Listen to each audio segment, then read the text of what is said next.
चिन्मय मंगल करण वीतराग विज्ञान। नमो ताहि जाते भये अरहंतादि महान। करि मंगल करि हो महाग्रंथ करण को काज। जाते मिले समाज सब पावे निज पद राज। मोक्ष प्रकाशक ग्रंथराज में हमारी चर्चा चल रही है सम्यक तो सन्मुख मिथ्या दृष्टि की। सम्यक तो सन्मुख मिथ्या दृष्टि जो है वास्तव में ऐसे ही सम्यक का सन्मुखपना नहीं हो गया, उसने एक विशेष कार्य किया है, इस वजह से आगे बढ़ पाया है।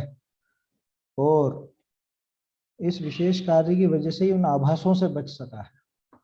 पहले जो निश्चयाभासी, व्यवहाराभासी, उभयाभासी मिथ्या दृष्टि रहे, उन्होंने ये काम नहीं किया, इस तत्व को समझने का प्रयास नहीं किया, इसमें उद्यम नहीं किया, इसलिए ऊट पटांग समझ करके वैसे के वैसे ही रह गए। कोई निश्चयाभासी हो गया, कोई व्यवहाराभासी हो गया, कोई उभयाभासी हो गया। दिक्कत कहाँ रही कि वास्तव में प्रमाद आ गया। हाँ हाँ समझ गए, हम तो समझ गए, आ गई हमको समझ में, उसने कोशिश ही नहीं करी असली बात समझने की, परीक्षा करने की कोशिश ही नहीं की। आचार्य देव जिस चीज पर इतना जोर दे रहे हैं, बारंबार कहते हैं भैया परख करके, परीक्षा करके प्रमाणित करना, उस बात पर ध्यान ही नहीं देता। इतना प्रमादी कि बस हाँ पढ़ तो लिया, कर तो लिया, और क्या करें, हो तो गया। ये धर्म मार्ग में लगे हुए तो हैं हम, सुबह से ही जाते हैं मंदिर में, चले जाते हैं, प्रक्षाल करते हैं, पूजन करते हैं, भक्ति करते हैं, स्वाध्याय करते हैं, व्रत तब उपवास करते हैं, हो तो गया, और क्या चाहिए। थोड़ा बहुत विचार भी कर लेते हैं, आप विचार करने की कहते हो, सामयिक भी कर लेते हैं।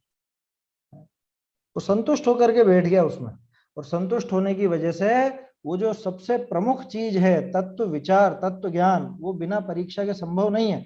और वो परीक्षा नहीं करता, हर कुछ मान लेता, हर कुछ। टोडरमल जी ने लिखा था ना कि परीक्षा किए बिना भाव भाषण नहीं होगा। हे उपादेय तत्वों में गड़बड़ हो जाएगी, हे को उपादेय मान बैठेगा, उपादेय को हे मान बैठेगा, ऐसा उल्टा चक्कर पड़ेगा। और फिर उसने क्या कहा कि जैसा उन्होंने कहा वैसे ही हम हे उपादेय माने तो भी कहीं ना कहीं चूक ही जाएगा, अगर परीक्षा नहीं करेगा तो निश्चित रूप से चूक जाएगा। ये तो फिर किस किस की परीक्षा करें, वो भी बता दिया टोडरमल जी ने, कि जो हे और उपादेय तत्व हैं उनकी तो करना ही करना, और जो ज्ञेय तत्व हैं उनकी भी जिनकी हो सके वो कर लेना, जिनकी नहीं हो तो वो पुरुष की प्रमाणता से वचनों की प्रमाणता हो जाती है।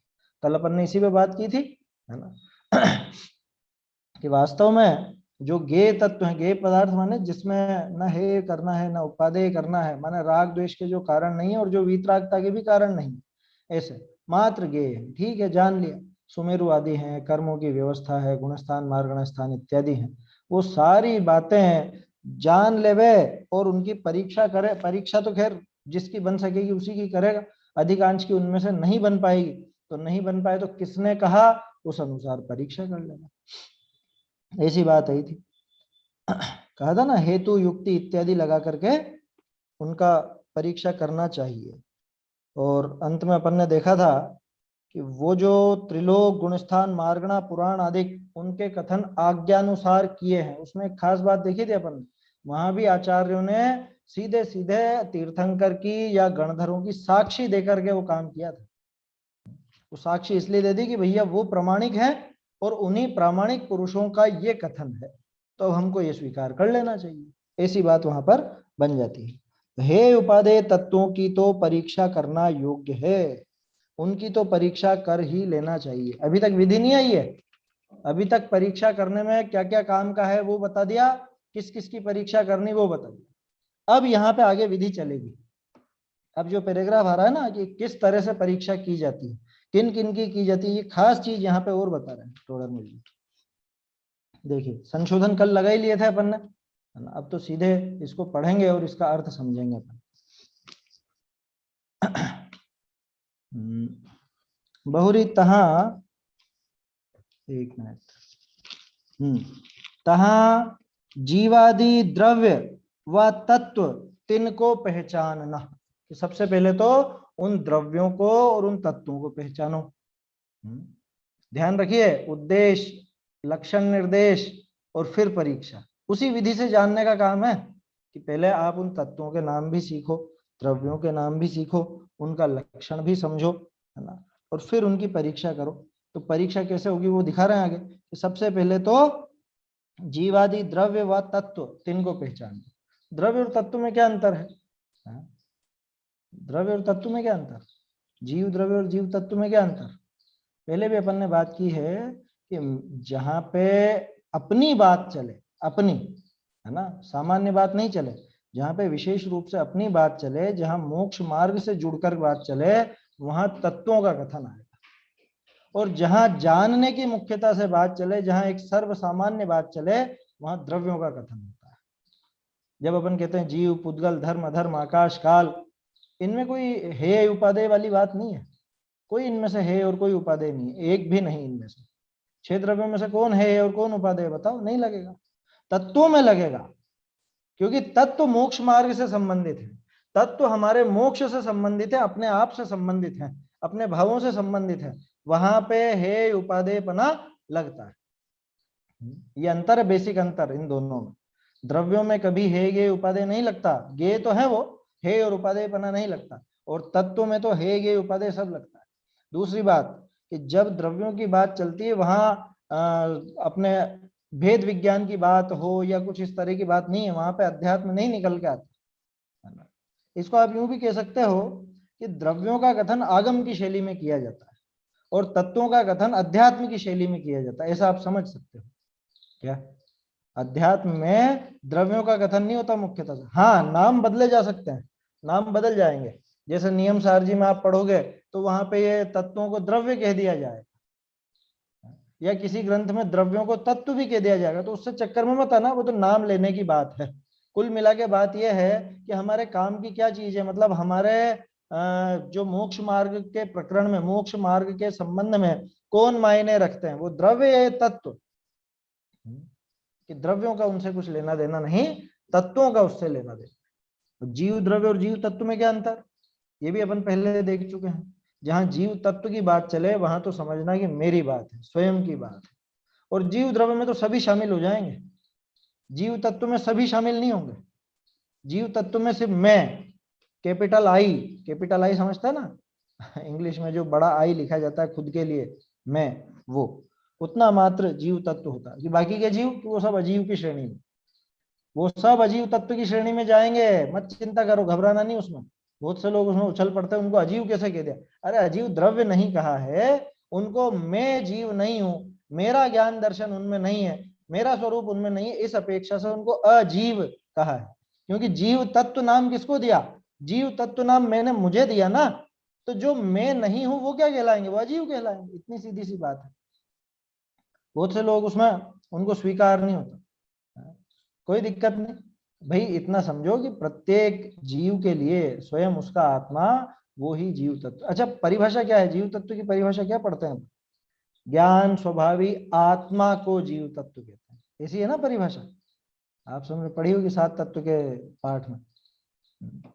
ज्ञान स्वभावी आत्मा को जीव तत्व कहते हैं। और आत्मा शब्द का क्या अर्थ होता है?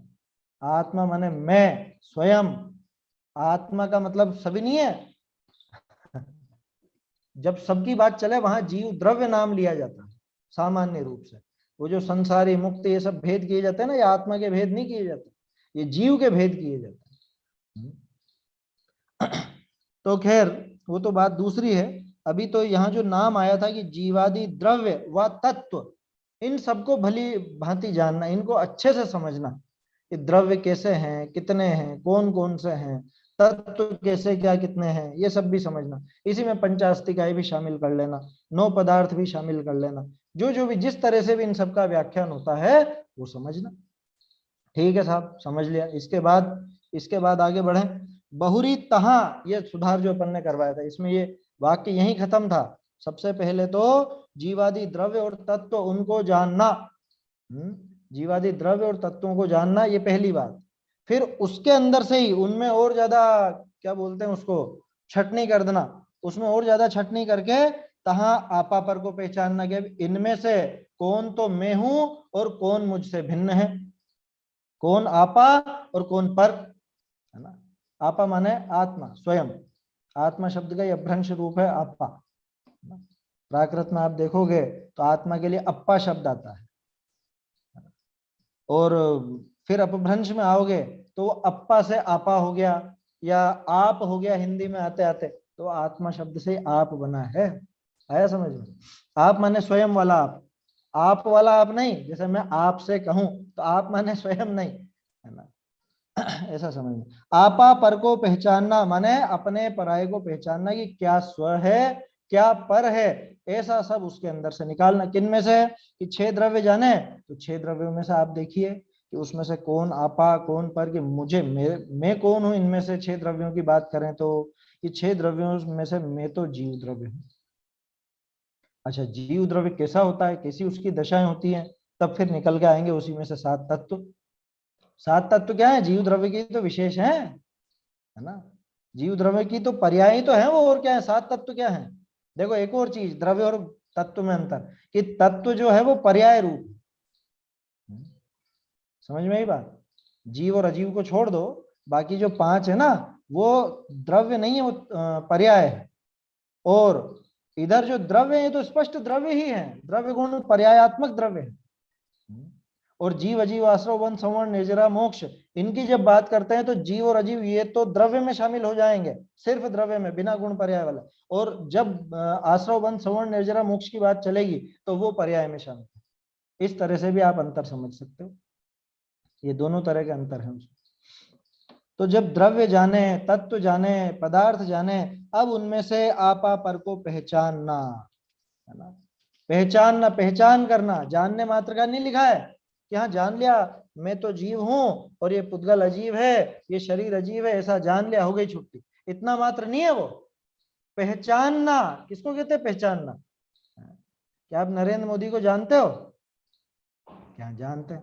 आप पहचानते हो कि नहीं? पहचानते तो नहीं है, क्योंकि पहचान तो उसको कहते हैं ना, जैसे रूबरू मिले, कुछ आपस में कुछ दिन बिताए तो पता चले कि ये व्यक्ति कैसा है, उसको बोलते हैं पहचानना।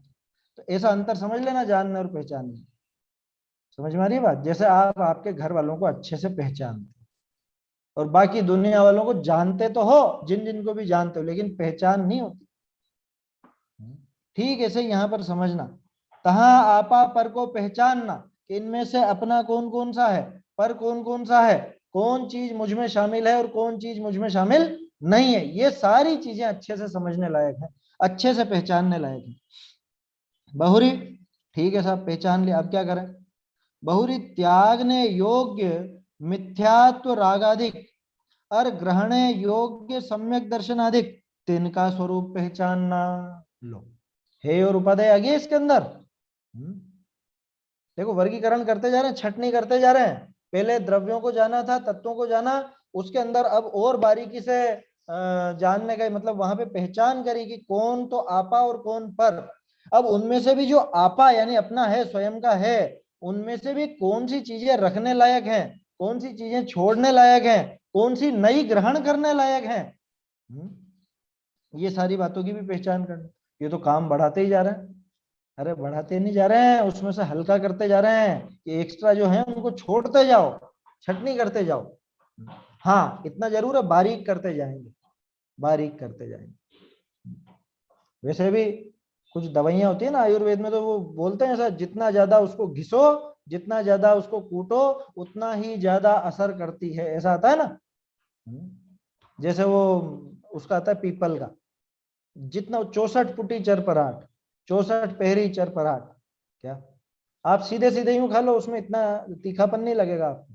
और जितनी उसकी घिसाई होगी, जितनी ज्यादा घिसा जाएगा, उतनी ही उसमें तीखास बढ़ती जाएगी अपने आप। बोलो काई सही वो तीखास?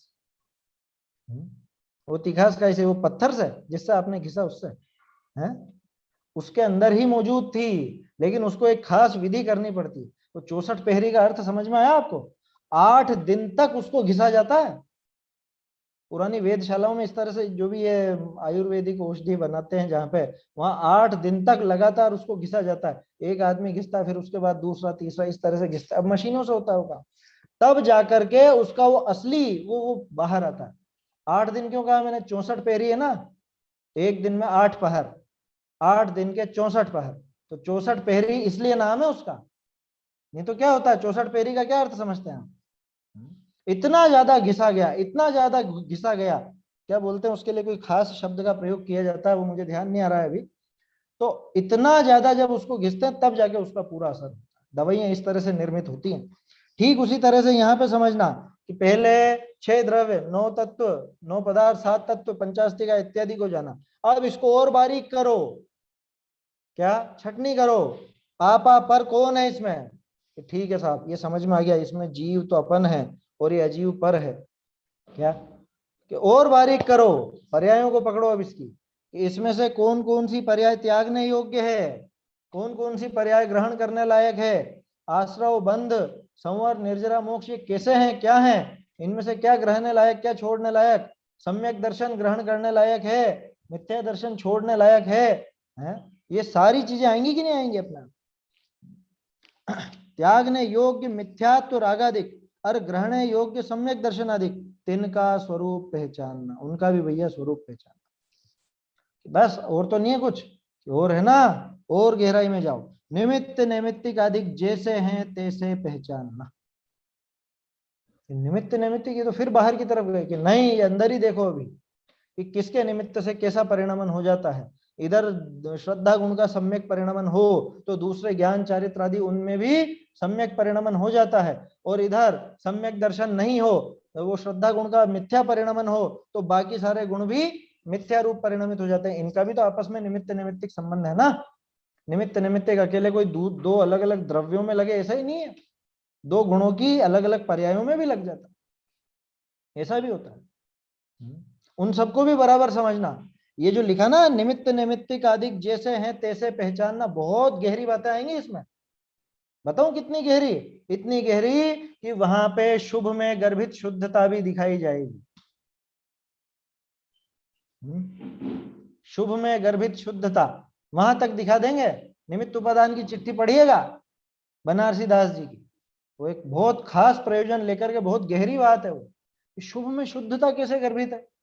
उनका प्रयोजन ये है कि बोलो ये शुद्धता कहां से प्रगटी, कि शुद्धता उस चारित्र गुण में से प्रगटी, चारित्र गुण की बात है ना शुद्धता की। और वो शुभ भाव कहाँ था कि वो चारित्र गुण का ही था, वो शुभ छूट करके फिर शुद्ध हुआ, उस शुभ में वो विशुद्धता थी अंदर में, है ना, और मतलब विशुद्धता गर्भित थी, और वो ही बाद में प्रकट होकर के सामने आती है, इस शुभ का नाश करते हुए। ऐसा सब पूरी डिटेल में मैंने बहुत शॉर्ट में बताया। तो निमित्त नैमित्तिक में इतनी गहरी बात भी आएगी। आप यूं सोच रहे हो पूरा बाहर में कि रोटी बनाने में कौन निमित्त है, कि महिला निमित्त है, और वो चकला बेलन तवा इत्यादि गैस वगैरह वो सब निमित्त है, ये ऐसी नहीं है। अंदर तक गहरे तक देखो, बोलो कौन है उसका कारण। वो जो वहां चारित्र प्रकट हुआ वो खुद के दम पे ही हुआ है ना, क्योंकि इधर तो सम्यक दर्शन पूरा हो गया, इधर सम्यक ज्ञान हो गया, इधर सम्यक चारित्र नाम नहीं पा रहा है, हो तो गया प्रकट, नाम नहीं पा रहा है। क्या चक्कर है? सम्यक दर्शन क्षयिक हो गया तो ये चारित्र क्यों नहीं क्षयिक हो गया? कि आपस में इनमें संबंध नहीं है, ये निमित्त नैमित्तिक संबंध है, सिर्फ इतना हल्का फुल्का संबंध है, थोड़ा बहुत है जो है बस। असल में वो चारित्र में से ही वो चारित्र की पर्याय प्रकट होती है। इतनी बारीक बातें भी आएंगी। और निमित्त उपादान की चिट्ठी के अंदर बनारसी दास जी पढ़ी होगी आप लोगों ने। उनकी भाषा शैली थोड़ी सी कठिन भी पड़ती है बहुत को, वैसी परिष्कृत नहीं है ना टोडरमल जी जैसी, वाक्य पूरे पूरे बने हुए नहीं है, चौभंगी आएगी उसके अंदर है। शुद्ध उपादान अशुद्ध निमित्त, शुद्ध उपादान शुद्ध निमित्त, अशुद्ध उपादान शुद्ध निमित्त, अशुद्ध उपादान अशुद्ध निमित्त, ऐसे चौभंगी भी दिखाई जाएगी। उसमें निश्चय की चौभंगी, व्यवहार की चौभंगी, ये सारी बातें आती। तो ये तो बहुत कठिन हो गया, बहुत कठिन है। वो आपको याद रखने की बात नहीं कह रहा हूं मैं तो ये कह रहा हूं ये निमित्त नैमित्त का अर्थ पूरा बाहरी नहीं है, ऐसा समझना। इसको अपने द्रव्य गुण पर्याय पर लगाना। यहाँ जो बात चली कि ये 7 तत्व को जानना, 7 तत्व में फिर कौन आपा पर है उसको जानना, उसमें से कौन है ये उपादेय है उसको जानना, निमित्त नैमित्तिक का संबंध बराबर समझना। बराबर समझने का मतलब जैसे कोई थोड़ी बहुत पढ़ लेता है निमित्त नैमित्तिक, अब फिर कहता है कि हाँ हाँ ये तो हम तो बस निमित्त बने, इसमें बस निमित्त बने। क्या हमने नहीं किया, हम तो बस निमित्त बने। वो सिर्फ भाषा बदली है, उसकी निमित्त निमित्त का अभी भी समझ में नहीं आया उसको। वो उस कर्तृत्व के को नाम दे रहा है निमित्त बने का। नहीं होता है क्या ऐसा? अपन कहो उसकी तारीफ करोगे, अरे बहुत बढ़िया बनाया तुमने, बहुत बढ़िया। अरे मैंने कुछ नहीं बनाया, मैं तो बस निमित्त हूँ। कह रहे हमको पता है कि तू निमित्त है कि नहीं है कि क्या है। आई बात समझ में? पूरी बातें बनाना सीख गया है। अथवा क्या बोलता है, इसके निमित्त से मुझे बहुत बहुत गुस्सा आ जाता है, इसके निमित्त से बहुत गुस्सा आ जाता है। माने अभी भी दोष तो उसी पे डाल रहा है वो, कि ये मुझे गुस्सा दिला देता, कहना यही चाह रहा है, सिर्फ भाषा बदली है, भाषा। और यहाँ कह रहे हैं कि भाषा नहीं बदलना है, उसको बारीकी से समझो, उसे अच्छे से समझना पड़ेगा। और आप सोचो कि बहुत कठिन काम है, तो भले कठिन हो लेकिन करना पड़ेगा। भले कठिन हो तो भी करना पड़ेगा। वैसे कठिन नहीं है, क्योंकि उसमें समझने में देर नहीं लगती है।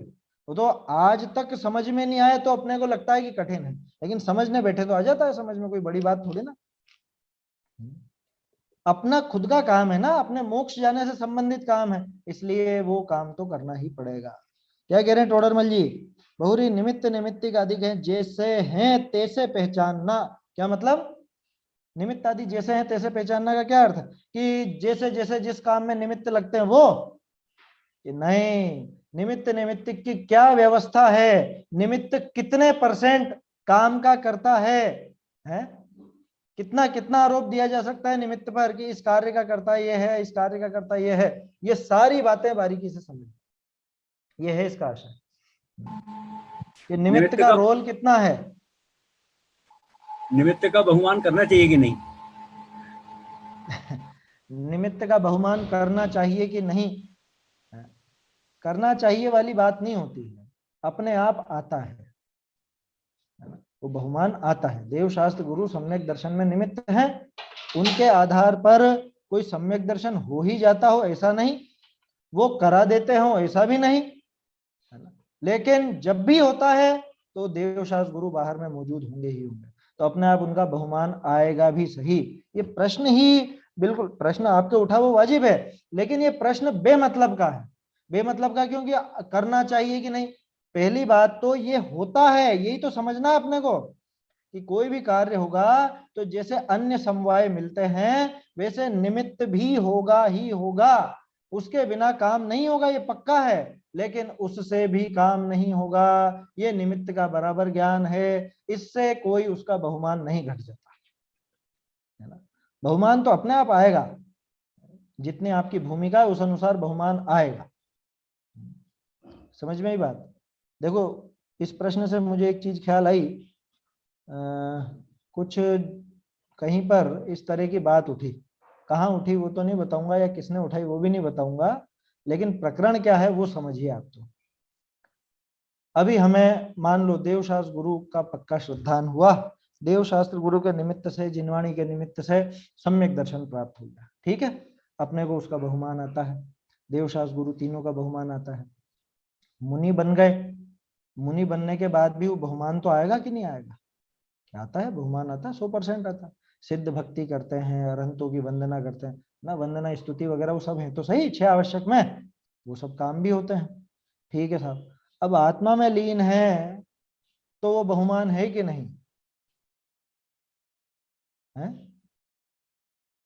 बहुमान तो है, अंदर में तो है ना? बुद्धिपूर्वक नहीं है, बुद्धिपूर्वक वो शुभ भाव नहीं चलते, यहां तक ठीक है बात, कोई दिक्कत नहीं। अब कोई केवल ज्ञानी हो जाए और उनके सामने उनका गुरु आए, तो बहुमान करेंगे कि नहीं करेंगे?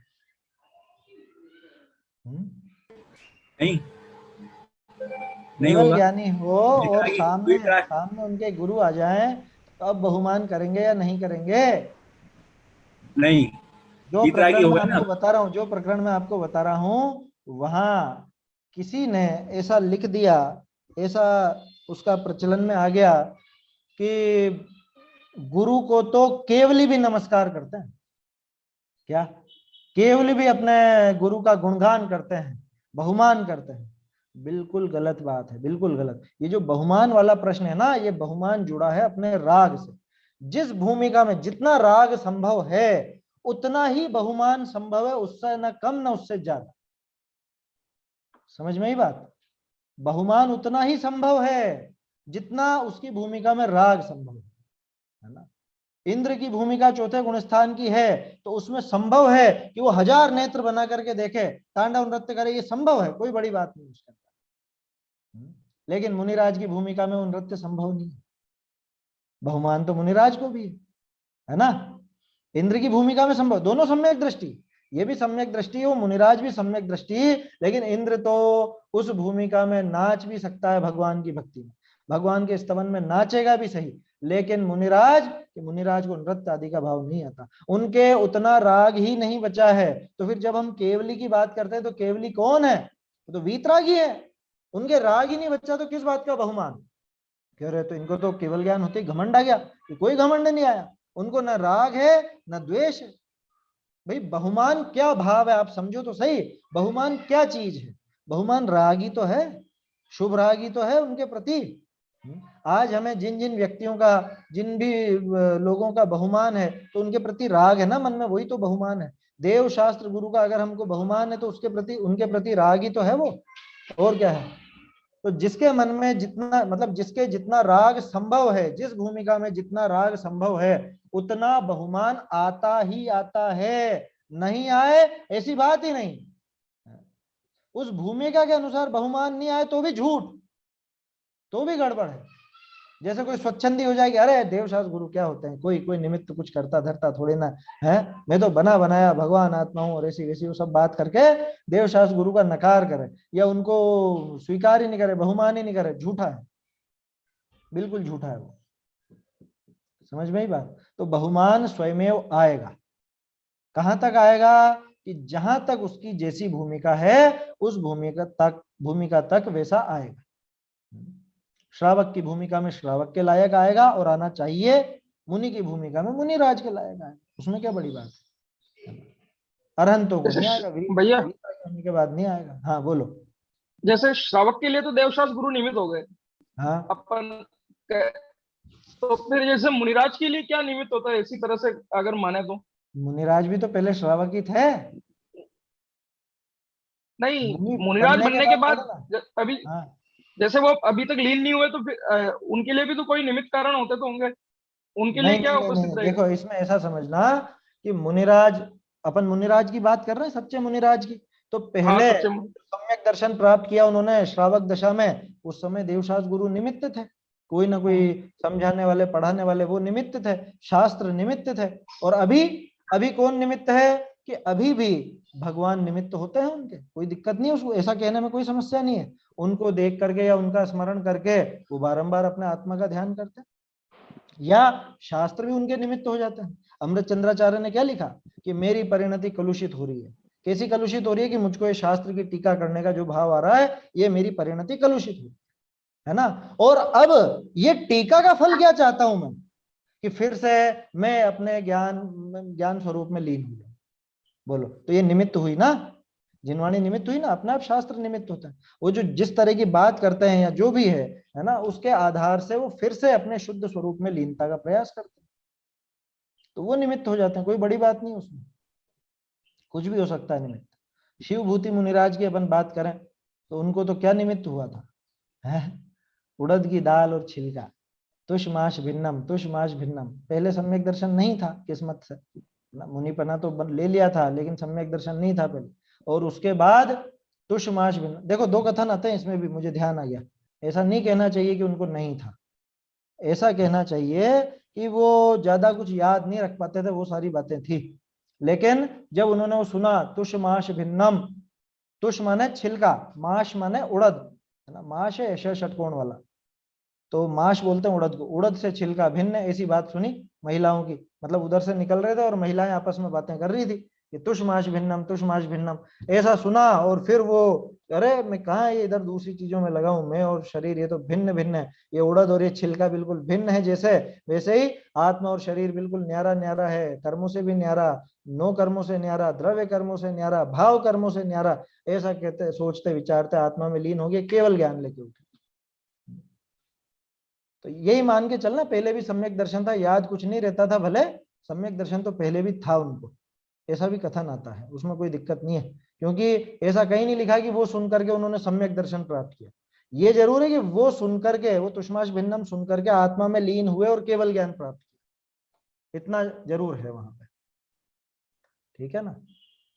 पर अगर वास्तव में कभी कुछ होगा तो निमित्त होना आवश्यक थोड़ी है, कि ऐसा जरूरी थोड़ी कि होगा ही होगा निमित्त। निमित्त होगा, कोई भी हो जाएगा। जब वो काम होना होगा ना तो निमित्त अपने आप आ जाएगा। बोलो, आज अपन ये सब पढ़ रहे हैं, अपने पास नहीं, देवशास्त्र गुरु सब स्वयं, उपलब्ध है। जैसे स्वयं के उसमें लीन होने के लिए दूसरी किसी भी चीज की आवश्यकता क्या है, यूं? नहीं है, नहीं है, कुछ नहीं है। लेकिन हाँ तो जब अपन उसकी मीमांसा करेंगे कि ये काम हुआ, कौन सा काम हुआ? आत्मलीनता का काम हुआ, आत्मलीनता का कार्य हुआ, तब आप क्या देखोगे, किसको निमित्त कहोगे? जब और कुछ नहीं दिखेगा तो असली वो अंतरंग निमित्त को पकड़ के ले आओगे आप। किसको? कर्म को। कि वो इसको चारित्र मोहनी, कर्म कर्म कर्म। चारित्र मोहनी में जो संजुलन है, संजुलन कषाय का तीव्र उदय आता है, तब मुनिराज को शुभ भाव होता है। उसका तीव्र उदय इतना ही है संजुलन का। और आत्मलीनता कैसे हो गई मुनिराज के? कि संजुलन का उदय मंद पड़ गया तो आत्मलीन हो गए। ऐसा है। तो निमित्त तो कहा ही जाएगा। आप सोच रहे हो सिर्फ देवशास्त्र गुरु, अकेले देवशास्त्र गुरु की बात ही नहीं है।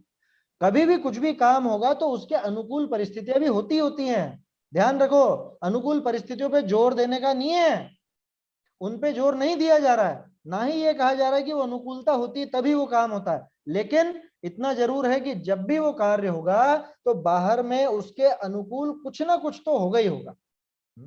तो कैसी परिस्थितियां बनती हैं वो दिखाने के लिए निमित्त निमित्त का कथन किया जाता है। ऐसे इसलिए नहीं किया जाता कि ये निमित्त है, इसने कराया ये काम। अपन नाम लेते हैं निमित्त का और उस पर कर्तृत्व ढोल देते हैं पूरा का पूरा। हमें यही तो कह रहे हैं टोडरमल जी, निमित्त नैमित्तिक को भली प्रकार पहचानो। माने निमित्त का क्या रोल है? कि कुछ भी रोल नहीं है, निमित्त सिर्फ मौजूद रहता है। इसका सबसे सटीक उदाहरण अगर आपको समझना है तो इष्टोपदेश का पहले भी कई बार बताया, गते धर्मास्ति कायवत, सर्वे निमित्ता गते धर्मास्ति कायवत। क्या मतलब? कि सारे के सारे निमित्त कैसे होते हैं? कार्य में कितना रोल होता है? कि जैसे गमन करने में धर्मास्ति काय का रोल है उतना बस। आप जब भी गमन करोगे, गमन मूल तो में आप भूल ही एक किताब, करोगे, एक सेकेंड, गमन तो आप ही करोगे, और गमन करोगे तब वहां धर्म द्रव्य वो मूल निमित्त में भूल एक कहलाएगा किताब ही है बहुत अच्छी, कहलाएगा। उसमें बहुत अच्छा समझाया है निमित्त उपादान। हाँ, मूल में भूल बढ़िया पुस्तक है ना, गुरुदेव के प्रवचन है मूल में भूल करके, तो समझने लायक है। क्या कह रहा था मैं? जब भी गमन करोगे तो गमन तो आप ही करोगे, लेकिन बाहर में वो धर्म द्रव्य भी फिर क्या मौजूद है? होगा ही होगा। आया समझ में? ऐसे ही वो उसका ले सकते हो आप, पानी और मछली का, कि मछली को तैराता है क्या पानी? कि पानी तो नहीं तैराता। तो बिना पानी के तैर लेती है क्या? कि बिना पानी के भी नहीं तैरती। तैरेगी मछली स्वयं, लेकिन वहां उसके लिए अनुकूल वो पानी कहलाएगा, है ना। गमन आप स्वयं करोगे लेकिन उसमें वो धर्म द्रव्य निमित्त कहलाएगा। तो जितने भी निमित्त हैं, जितने भी निमित्त, सर्वे निमित्ता गते धर्मास्ति कायवत, इष्टोपदेश। 4 बजे खत्म हो जाएगा। चलिए, ये प्रश्न है किसी को? ये एक प्रश्न है। हाँ हाँ, बोलो। एक प्रश्न है। ये आरत रोध ध्यान अशुभ ध्यान है, ये चारों गति के में संभव है, परंतु संगी पंचेंद्रिय के होते हैं, असंगी के आरत रोध नहीं होते, तो कौन सा ध्यान होगा फिर? संगी के ध्यान होते, ये आरत रोध परिणाम होते हैं, चारों गतियों में ये होते हैं। अपन बाद में पर देखेंगे, बाद में देखेंगे, ये भी अपने विषय से हटके है प्रश्न, है हाँ ना। ठीक है। ये बाद में असंगी, देख लेंगे। असंगी हाँ वाला देखना है। हाँ असंगी हाँ ये नहीं होता आरत रोध ध्यान, तो कौन सा ध्यान होता है ये देखना। हाँ हाँ, कोई बात नहीं, देख लेंगे वो, है ना। अभी तो ठीक, विषय से अपना भटक जाएंगे नहीं तो। हाँ हाँ ठीक है, ले लो फिर चलिए, वो दे बता। क्या कह रहे हैं? देखो, तो सम्यक दर्शन अधिक, उनका भी स्वरूप पहचानना, बहुरी निमित्त निमित्तिक हो तो अधिक है, आएंगे जैसे समझ में, है तैसे पहचानना। बस ऐसे कहोगे तो नहीं आगे जनता समझ में। ये माइक चालू है किसी का? माइक बंद कर लीजिए, ये विषय अपना गड़बड़ा जाता है पूरा। देखिए, क्या कह रहे हैं कि जो त्यागने लायक मिथ्यात्व आदि मिथ्यात्व रागादिक और ग्रहणे योग्य सम्यक दर्शन आदिक, तिनका स्वरूप पहचानना, बहुरी निमित्त निमित्तिक आदिक, जैसे हैं तैसे पहचानना। जैसे हैं तैसे माने कि अकेला इतना नहीं कि सम्यक दर्शन में कौन निमित्त है, मिथ्या दर्शन में कौन निमित्त है, इतना मात्र नहीं, बल्कि निमित्त का रोल कितना है ना। गुणों के परिणमन में, एक गुण के परिणमन में दूसरे गुण का क्या रोल है, या दूसरे का रोल है भी या नहीं है, या किसी अन्य द्रव्य का कुछ योगदान है या नहीं है, ये सारी बातें भली प्रकार से पहचानना, ये जरूरी है सब पहचान इत्यादि। ये 3-4 चीजें बता दी टोडरमल जी ने। सबसे पहले तो द्रव्य तत्व, फिर उसमें से अपना क्या और पराया क्या, फिर उसमें से ग्रहण करने लायक क्या और त्यागने लायक क्या, और उसमें भी निमित्त निमित्तिक आदि का जो भी कथन है, इस सबको भली प्रकार जानकर क्या क्या चीजें हैं ये इत्यादि मोक्ष मार्ग विषय जिनको जाने प्रवृत्ति होई तिनको अवश्य जानने। क्या मोक्ष मार्ग में जिनको जानने पर ही प्रवृत्ति होती है उनको अवश्य जानना जरूरी है ये, उसके बिना मोक्ष मार्ग में प्रवृत्ति संभव नहीं है। मोक्ष मार्ग में प्रवृत्ति तभी संभव होगी कि जब इतनी बातों का ज्ञान होगा। कह रहे तो बहुत कठिन है, बहुत कठिन, कुछ भी कठिन नहीं है, बिल्कुल सब आप शुरू से सीख चुके हो, बाल बोध और वीतरा विज्ञान के पाठमालाओं में सब सीख चुके हो, द्रव्य आप सीख चुके, तत्व आप सीख चुके। अब तो आपको उसमें विचार करके ये निकालना है कि इनमें से मैं कौन हूँ, ये पर कौन है, इनका मुझसे क्या संबंध है, मेरा इनसे क्या लेना देना है, इनमें से क्या चीजें ग्रहण करने लायक है, क्या चीजें छोड़ने लायक है, यही सब तो बातें हैं। और क्या है उसमें, कुल मिला के वस्तु व्यवस्था को समझना है ना। शॉर्ट में कहें तो ये वस्तु व्यवस्था समझनी है, निमित्त निमित्तिक का पूरा लेना देना है वस्तु व्यवस्था। ये वस्तु व्यवस्था समझ में आ जाए तो इससे मोक्ष मार्ग में प्रवृत्ति होती है। इत्यादि मोक्ष मार्ग विषय जिनको जाने प्रवृत्ति हुई, माने जिनको जानने पर मोक्ष मार्ग में प्रवृत्ति होती है, तिनको अवश्य जानने, उनको तो अवश्य जानना, उनको जाने बिना काम नहीं चलेगा। कि हमने वो इतने पाठ याद कर लिए हैं, इतने पाठ हमको आते हैं, दिन भर में हम इतने पाठ कर लेते हैं, हमें तो मोक्ष मार्ग हो जाएगा है क्या? लोगों को इतनी भ्रांति छाई रहती है गजब की। क्या सोचते हैं वो, उसमें धर्म समझ लेते हैं कि साहब हम दिन में 3 बार भक्तामर का पाठ करते हैं, दिन में 4 बार ऐसे उसका पाठ कर लेते हैं, स्वयंभू स्तोत्र पढ़ लेते हैं, ये पढ़ लेते हैं, वो पढ़ लेते हैं। मैं मना नहीं कर रहा हूँ, किसी भी पाठ की मना नहीं है, ध्यान रखिएगा, उल्टा मत ले लीजिएगा। लेकिन यहाँ कह रहे हैं कि खास जानने लायक चीजें तो ये थी, मोक्ष मार्ग में प्रवृत्ति तो इनसे होती थी। ऐसी कौन सी चीज जानी जिससे मोक्ष मार्ग में प्रवर्तन कर सके? वो काम तो किया नहीं, और कोरा बस दूसरे क्रियाकांड में और ये बोलने में और वो बोलने में उसमें लगा रही है कि हमने पूरे याद कर लिए, मुंह जबानी याद है, बिल्कुल शुद्ध पाठ करके बता सकते हैं। कह रहे पगला गया है। मोक्ष मार्ग विषय जिनको जाने प्रवृत्ति हुई तिनको अवश्य जानने। क्या उन पाठों से मोक्ष मार्ग में प्रवृत्ति होती है? कह रहे ये क्या बात कर रहे हो आप, उनसे क्या मोक्ष मार्ग में प्रवृत्ति नहीं होती? कह रहे भैया जैसा डायरेक्ट संबंध इन बातों से है मोक्ष मार्ग का, वैसा नहीं है उनसे। वो राग भाव वाली चीजें हैं, वो सारी के सारी भगवान के प्रति शुभ राग आता है तो वो सारी चीजें होती हैं, स्वयं होती हैं। जैसे अभी अपन ने देखा वो उसका निमित्त का बहुमान आएगा कि नहीं आएगा, वो सारी बात होगी, लेकिन ये आगे चल करके उससे मोक्ष पा ही लेगा, मोक्ष मार्ग में प्रवृत्ति कर लेगा, ऐसा उनका कोई भी योगदान नहीं है, ऐसा पक्का मानना। इस बात से बहुत लोगों को ऐसा हो सकता है, असहमत से हो सकते हैं क्या लेकिन ये समझना पड़ेगा, मोक्ष मार्ग विषय जिनको जाने प्रवृत्ति हुई तिनको अवश्य जानने। सो इनकी तो परीक्षा करनी। किनकी? ये जो चीजें बताई ना, 7 तत्व हो गए, निमित्त उपादान आदि हो गए, देव शास्त्र गुरु हो गए, या वो 5 बातें जो सम्यक दर्शन के लिए जरूरी बताई थी, पीछे आई थी ना, पिछले पेज पर अपन ने देखी थी, 5 चीजें नोट की थी। इनकी तो जरूर परीक्षा कर लेंगे। कैसे करनी? सामान्य पने किसी हेतु युक्ति करी इनको जानने, व प्रमाण नय करी सामान्य विशेष। एक मिनट कुछ छूट गया। व प्रमाण नय करी जानने, व निर्देश स्वामित्व आदि करी, व सत्संख्यादि करी इनका विशेष जानना। जैसी बुद्धि होई जैसा निमित्त बने तैसे इनको सामान्य विशेष रूप पहचानने। ये लाइनें है ना टोडरमल जी ने अलग से जोड़ी बाद में, ये जो मैंने अभी पढ़ी है आपके सामने, ये अलग से जोड़ी है, पहले नहीं लिखी थी, लेकिन उन्होंने सोचा कि कैसे इसको विधि भी बता दो, किस किस तरह से जाने, क्योंकि निमित्त उपादान के बारे में तो बात करी है अपन ने इतनी सारी, कि निमित्त उपादान जान लिया साहब, हमने जान लिया है, रोटी बनाने में ये सब निमित्त होते हैं, ऐसे निमित्त होते हैं। कह रहे भैया ये बात नहीं चल रही, बात ये चल रही है कि उस कार्य में निमित्त का योगदान कितना, निमित्त कितना उस कार्य का करता है, कितना उस कार्य का करता नहीं है, ये बात है जानने की। ये नहीं जानना है हमको कि कौन से काम में क्या क्या निमित्त लगते हैं, क्या क्या निमित्त होते हैं, उन निमित्तों का रोल क्या है, ये है निमित्त निमित्त ज्ञान। तो उनको जानने के लिए इनकी तो परीक्षा करनी, कैसे करनी, सामान्य पने तो किसी हेतु युक्ति करी इनको जान, सामान्य रूप से तो इनको किसी हेतु से युक्ति से इनको, जैसे अभी 2-3 दिन पहले अपन ने वो सर्वज्ञता के बारे में बात करी थी ना, बिल्कुल वो बच्चों जैसा तर्क से है, ऐसे समझो तो ऐसे समझ लो, सामान्य रूप से बिल्कुल। या फिर थोड़ी बुद्धि हो तो प्रमाण नए से जानना, प्रमाण नए नहीं करी जाननी। कैसे कि प्रमाण अलग अलग तरह के, प्रमाण अलग अलग तरह के नए हैं, है ना, नयों में निश्चय नए, व्यवहार नए, व्यवहार नए के भी कई भेद हैं, निश्चय नए के भी कई भेद हैं। क्या वो 4 देखे थे ना व्यवहार नए के अपन ने, सद्भूत और असद्भूत और उनके भेद, उनको भी फिर अलग अलग तरह से घटित किया था। कभी तो 2 द्रव्यों पर घटित किया था, कभी वो जीव की ही पर्यायों पर घटित किया था।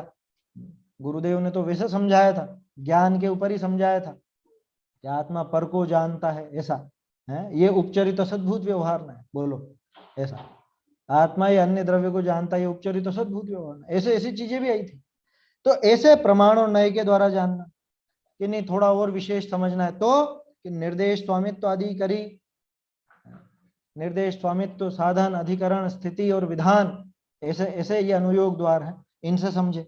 या और ज्यादा डिटेल चाहिए तो सत्संख्या आदि करी, कुछ याद आ रहा है, तत्वार सूत्र के क्रम से 3 सूत्र हैं पहले ही अधिकार में, पहले अध्याय में। सबसे पहले प्रमाण नये अधिगम, यह है संक्षेप रुचि वालों के लिए। इनसे ज्यादा थोड़ा सा ज्यादा विस्तार जिनको चाहिए, मध्यम रुचि वाले, उनके लिए है निर्देश स्वामित्व साधन अधिकरण स्थिति विधानतः। और सबसे ज्यादा कि नहीं साहब और विस्तार करो तो उसके लिए सत्संख्या क्षेत्र स्पर्शन कालांतर भाव अल्प बहुत, उनके द्वारा इनका विशेष जानना, यही सारी डिटेल तो आएगी। ऐसा है, जैसी बुद्धि होई जैसा निमित्त बने तैसे इनको सामान्य विशेष रूप पहचान। जैसी अपनी बुद्धि हो, जैसे भी समझ में आता हो, जिससे समझ में आता हो, जिस निमित्त से समझ में आए, है ना, जैसे भी कुछ बन जाए निमित्त वगैरह, वैसे जान। कि आपको संस्कृत समझ में नहीं आती, हिंदी से समझ में आता है तो हिंदी ग्रंथों से जानना, संस्कृत समझ में आती हो तो जैसा आचार्यों ने लिखा है वैसा उसको स्पष्टीकरण उसका और विशेष करके जानना, जैसे समझ में आए वैसे। अगर आपको बाल बोध से समझ में आती है तो बाल बोध से जानना, वीतराय विज्ञान से समझ में आए तो वीतराय विज्ञान से जानना, है ना, ग्रंथों से सीधे समझ में आए तो उनसे जानना, नहीं आए तो टीका से जानना, टीका से नहीं आए तो हिंदी टीका से जानना। इस तरह से जैसी बुद्धि हो, जैसा समय मिले, जैसे योग बने, उस अनुसार अपने आप इनको जानने में उपयोग लगाना, इनको पहचानना है, समझ में, ऐसा है। हो गया क्या पैराग्राफ? एक सेकंड, हाँ चलिए 2-1 लाइन और है, 2-1 लाइन और है, पढ़ देता हूं मैं, फिर समाप्त करते हैं। वैसे जानना, ठीक है। बहुरी इस जानने का उपकारी, अब थोड़ी सी और डिटेल, इस जानने का उपकारी गुण स्थान मार्गणादिक व पुराणादिक व व्रतादिक क्रिया आदिक का भी जानना योग्य है। चारों ही अनुयोग आ गए ना, द्रव्यानुयोग का नाम क्यों नहीं लिया? कह रहे जिनको जानने की बात की थी वो तो द्रव्यानुयोग में पहले ही शामिल हैं, इनको जान लिया, जो अपन ने इतनी देर से बात की इनको जान लिया तो ये तो अध्यात्म द्रव्यानुयोग पहले ही जानने में आ गया। अब जो बात कर रहे हैं इसी द्रव्यानुयोग को विशेष समझने के लिए, जैसे जीव आत्मा है ना, ये तो हमने द्रव्यानुयोग के अनुसार जाना, अब इसी को विशेष जानना हो तो चलो थोड़ा कर्णानुयोग को भी देखो कि वहां पे इस जानने का उपकारी गुण स्थान है, मार्गण स्थान है कि जीव कितने प्रकार के होते हैं, कैसे कैसे होते हैं, कैसी गतियां होती हैं, कैसी इंद्रियां होती हैं, कैसी काय होती है, कैसे योग होते हैं, ये सारी चीजें जाने। गुण स्थान कितने प्रकार के होते हैं, कैसी कैसी दशाएं जीव की होती हैं, वो जाने। या पुराणादिक कि जीव कैसे भाव करता है तब कैसे फल भोगे, कैसे कैसे भाव करे तब कैसा फल मिला, संसार में क्यों भटका, मोक्ष में कैसे गया, इन सब का उदाहरण देखना हो तो पुराण जान लो। या व्रतादिक क्रिया कि जब जीव के ऐसे भाव होते हैं तब बाहर में कैसी कैसी क्रिया होती है, किस भूमिका में किस प्रकार का शुभराग होता है, किस भूमिका में किस प्रकार की बाहरी क्रिया होती है, ये सब जानने में वो चरणानुयोग काम करता है। आई बात समझ में? तो इन सब का भी जानना योग्य है। यहाँ परीक्षा हो ही सके तिनकी परीक्षा करनी, न हो ही सके ताका आज्ञा अनुसारी जान पना करना। एक सेकंड, हाँ ये हो गया ना पैराग्राफ, कि जिनकी परीक्षा हो सके उनकी तो परीक्षा कर लेना। कि पहले तो आप कह रहे थे कि इन सब की परीक्षा करना, कि अरे ये इन तीन की जो बताई ना अभी, प्रथमानुयोग, कर्णानुयोग और चरणानुयोग, इनमें से जिस जिसकी परीक्षा कर सको, जिसके बारे में समझ सको कि हाँ भाई ये इस तरह से, ये इस तरह से, आप अपना दिमाग लगा सको, तो वहां दिमाग लगा करके परीक्षा करके स्वीकार करना। और जहां पे जिस प्रकरण की परीक्षा न हो सके वहां पे आज्ञानुसार स्वीकार करना। लेकिन खास बात जो अपन ने कल भी की थी, आज्ञानुसार किसका स्वीकार किया जाएगा? कि जिस पुरुष की पहले परीक्षा कर ली गई है उसके वचनों द्वारा। क्या? तो शुरुआत में तो प्रयोजन भूत बातों की परीक्षा की जाएगी। प्रयोजन भूत बातें जिसकी बिल्कुल सही हैं, जो परीक्षा करके एकदम सही निकली, वो व्यक्ति, वो पुरुष हमारे लिए प्रमाणित हो गए, है ना? वो है आप्त। ठीक है, आप्त माने प्रामाणिक वक्ता, उसे आप्त कहा जाता है। वैसे अपने यहाँ पे अरहंत भगवान को आप्त कहते हैं, क्योंकि वास्तव में तो वही है सर्वाधिक प्रामाणिक। तो फिर जब वो प्रमाणित हो जाएं, उनको प्रमाण कर लिया जाए, फिर उनके जो भी कथन हैं वो प्रमाणित कर लिए जाएंगे, उनको स्वीकार किया जाएगा। तो आज्ञानुसारी में भी वास्तव में वो परीक्षा शामिल है, बिना परीक्षा के तो वो आज्ञा के अनुसार भी ग्रहण नहीं किया जाता, है ना? इस तरह से ये बात हुई यहाँ पर। अब आगे बहुत सुंदर पैराग्राफ आने वाला है, किस तरह से वो एकांत में चिंतन करता है और कैसे वो कब तक हमको ये परीक्षा करनी है, या किस तरह से ये पूरी की पूरी विधि चलेगी, कब सम्यक दर्शन प्राप्त होगा, वो सारी बात आगे के पैराग्राफ में आएगी, आगे के प्रकरण में, वो अपन कल देखेंगे। अभी तो समय हो गया है मेरे ख्याल से। हाँ, भाई साहब भी पधार चुके हैं। चलिए। निज निधि निज में बताई यह अनंत उपकार है, इसके लिए जिन वाणी माँ को वंदना शत बार है, वंदना शत बार है।